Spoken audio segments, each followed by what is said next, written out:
Hello my loves and welcome back to my YouTube channel. So for today's video, I am finally bringing you my Back to Basics series where we will be discussing Dutch braids versus French braids. Hopefully I break this video down enough so you guys can kind of get the concept on how to create a Dutch braid versus a French braid and just the simple steps that go along with it.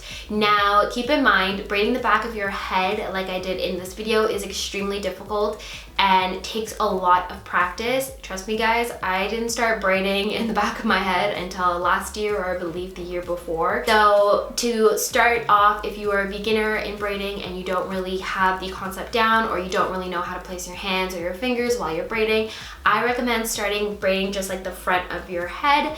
When I first started out braiding, I literally would just braid the front section of my bangs, and I practiced that over and over, literally with my elbows on the table and like sitting in the mirror like this, like so focused on braiding just the front section of my head. And I did that repetitively for years. So don't give up if you find this really difficult or if you can't get the hang of it. I promise if you just keep practicing, you guys will get the hang of it. And then you'll see why I call these braids that I do on my channel so simple and so easy, because once you get the basics down, then you will literally master any other braid that comes your way. So if you guys would like to learn how to create a Dutch braid and how to create a French braid, then just keep watching.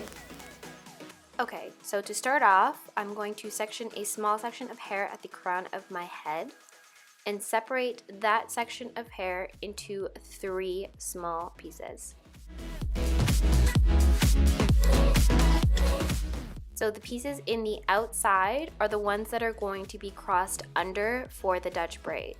So to create a Dutch braid, you're going to take the outer pieces, cross them underneath the middle piece, creating sort of like an X pattern or a woven pattern with your hair.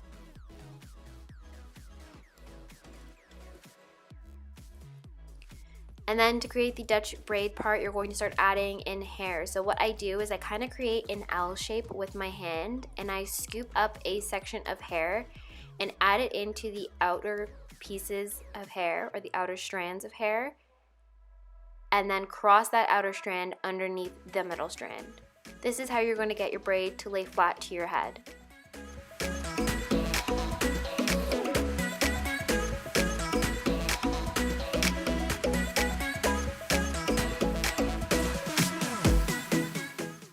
So again, creating an L shape with my hand, scooping up a section of hair, adding it into the outer section of hair, and then taking that outer section and crossing it underneath the middle strand.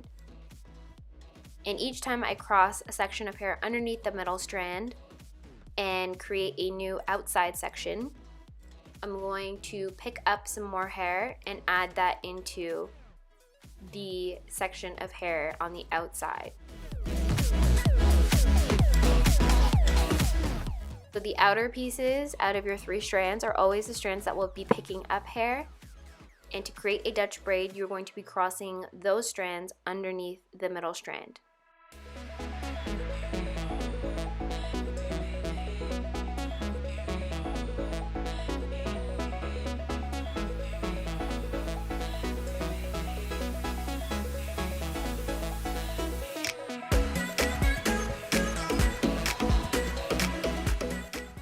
And that is it. I hope I really explained that well for you guys.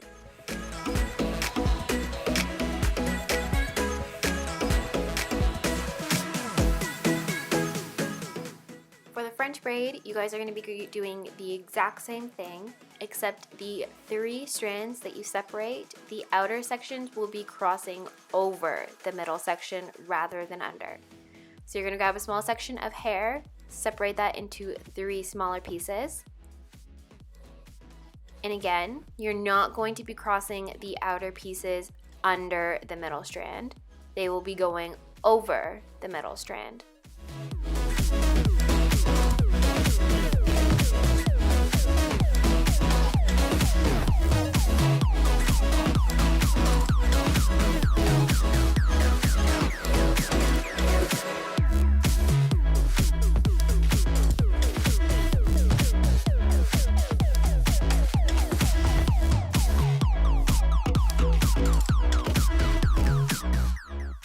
again, when it comes to picking up hair, you're gonna make an L shape with your hand, kind of scoop up a small section of hair, cross it over the middle strand, and then add in some more hair to the other side by creating an L shape, picking up a section of hair, adding it into the outer section, and then crossing that over the middle strand. Again, by adding in hair, this will allow your braid to lay flat to your head. And by crossing these strands over the middle section, you're kind of getting a very flat laid braid or flat laid 3-strand braid rather than a Dutch braid that kind of sticks out or is on almost 3-dimensional braid on your head. Does that make sense? I'm really hoping that made sense.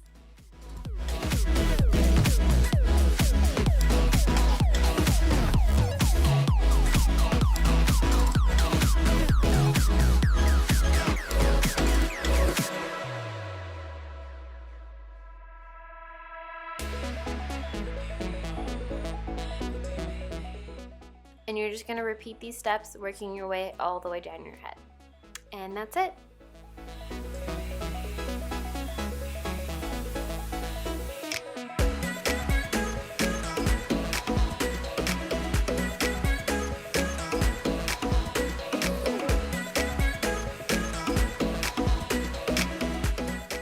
And there you have it, guys, the simple steps on how to create a Dutch braid and a French braid. Let me know down in the comment section below if you have any questions, and remember to give this video a big thumbs up if you enjoyed it. Our next back to basic video will be on fishtail braids, so don't worry, that will be coming up next, so be sure to stay tuned or hit that notification bell down below and subscribe to my channel so you'll be notified when the next back to basics video goes up. I love you guys so much, and I will see you in our next video. Bye!